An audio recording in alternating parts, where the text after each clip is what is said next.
30 or more. Why?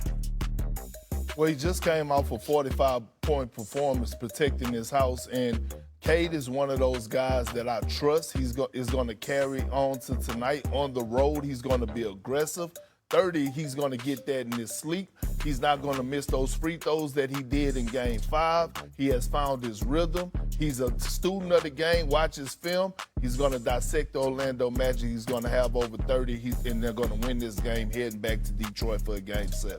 Okay, well then I think I already know your answer to the next question. But right now, the Magic lead that series 3-2. The game tonight in Orlando, are you higher on Cade Cunningham or Paolo Banchero? It sounds like you, Mr. Perkins, are higher on Cade. Is that true? It sounds right, Mrs. Shea, that I am high on Cade because I'm looking at the Detroit Pistons right now, and they have found something, right? They have found and got their tenacity back. And when you look at Cade, Cade is a guy that he is going to come and he's going to continue to produce. You're never going to question his outside shooting. When I think about Paolo, has he took his game to another level? Absolutely. But I don't know if I trust him more than Cade Cunningham to knock down outside shots. And both of these guys are still missing a reliable Robin. It's going to be a toe-to-toe battle. I'm going to tell you this. That Game 5 that we witnessed, it reminded me of a 2008 series that I was involved in the semifinals when Paul Pierce and LeBron James went at it in the Game 7. That's how fantastic that game was. It's going to carry over, but I'm going to give a slight edge to Cade Cunningham. I don't blame you for that. The only reason I'm inclined to agree with you is because Franz Wagner is not playing. He's ruled out for Game 6. If he were playing for Game 6 with the rest of the crew, I would pick Orlando to win this game definitively. I'm suspect on it. It's a pick'em game. Detroit's winning a Game 7, but I think Orlando's got a shot to win this Game 6. I think Banchero can go off again, matching Cade Cunningham wit for wit in Orlando. It's not Cade Cunningham, who's the second leading scorer in the postseason behind Shea Butter, that I'm worried about. Tobias Harris is averaging nearly 20 a game, 19.8. But these other scorers for the Detroit Pistons have been nowhere to be found, particularly Jalen Duren as well. If this were in Detroit, I would go with Detroit. Even though Franz Wagner has me a bit suspect on this pick, I'm suspecting that Orlando is going to find a way to pull this out because I don't believe the other dudes are going to step up and help Cade Cunningham in this game. They would in a Game 7 on their home court in Detroit, but you got to get through this Game 6 in Orlando tonight. I think Orlando survives because they're at home. Well, I'm going to say this, too. I want to give a lot of praise and props, flowers, whatever you want to call it, to both of these teams, right? Because it's giving me that 80s, 90s vibes when it comes to the physicality and the way these guys are competing at the highest level all across the board. Right. When you talk about guys, when you talk about Jalen Duren being non-existent, it's because of the physicality of Wendell Carter Jr. Yeah, but they were physical all year. They were. But what I'm saying is Orlando has matched that. Right. And what we're witnessing two teams smell each other cologne.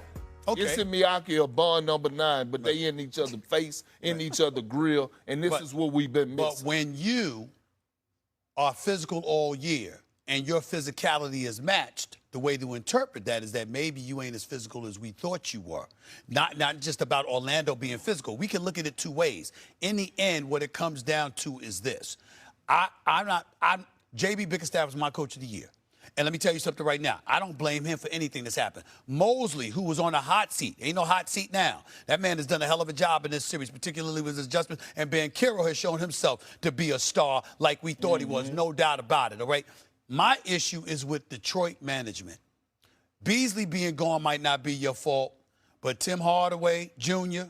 being gone, Dennis Schroeder being gone, I mean, you can't lose those guys. If they have those guys, Orlando ain't winning this series. Yeah, but they was expecting S.A. Duncan Robinson to come in and fill a void, which we saw him do with the Miami Heat. They expecting Sua Thompson to take that leap.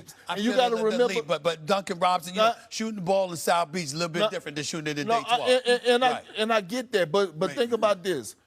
Jenkins was one of the best stories of the NBA because he came into the season on a two-way contract, and then they had to extend him. He's been non-existent, so they was banking on having faith in their young guys growing. But when you're trying to win playoff games, you can't be relying on youngsters. It like really that. is a bad matchup for Well, them. these youngsters, Banchero and Cade, both dropped 45 in Game 5. We'll see what they do in Game 6 tonight. To recap here tonight in the Game 6s, we are going to take LeBron James to get a double-double, James Harden to have 7 or more assists, and then Cade Cunningham to have 30-plus points. Those odds are plus 578 for a parlay on DraftKings Sportsbook.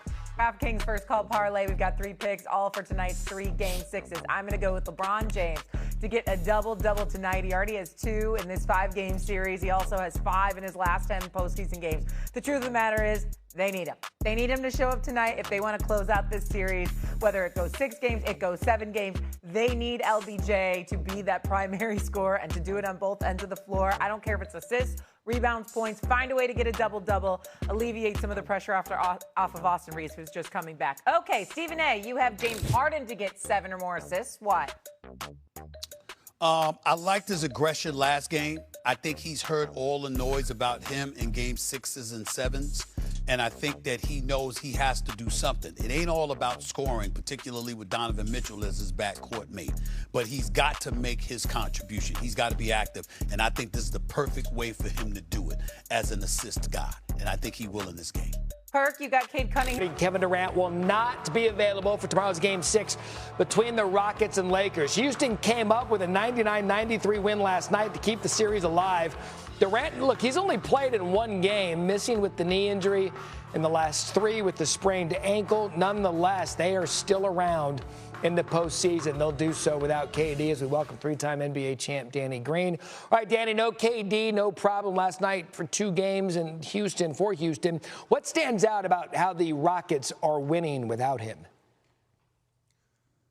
Their maturity and the fact that they cut down on turnovers. They did a great job of taking care of the ball. The biggest issue they've had against this Laker team was turnovers. And, of course, it involved Kevin Durant and the double team.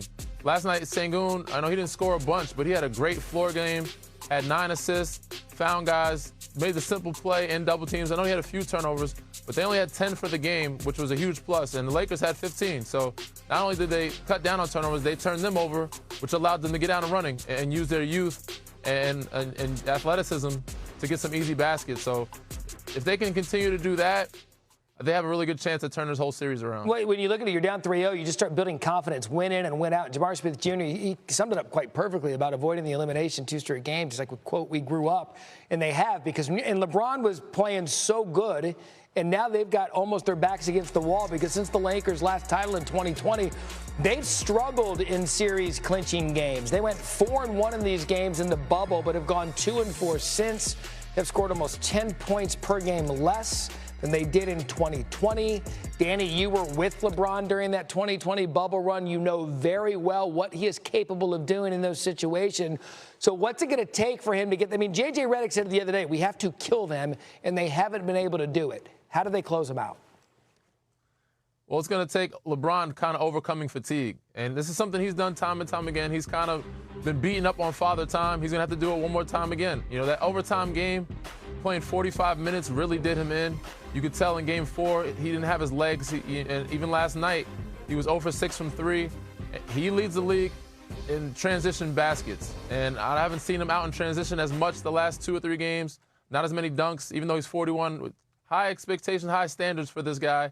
But usually he's at his best when he's out in transition and running and getting his legs under him. He's going to have to beat father time and fatigue mentally to do that. All right, Danny, throw out all your friendships, all your relationships, everything you know about these guys in the league.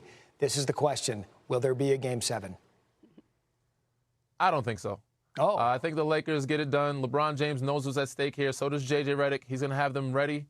Luke Kennard will play better. And I also don't see Houston Rockets, even though they're playing good and with mental edge,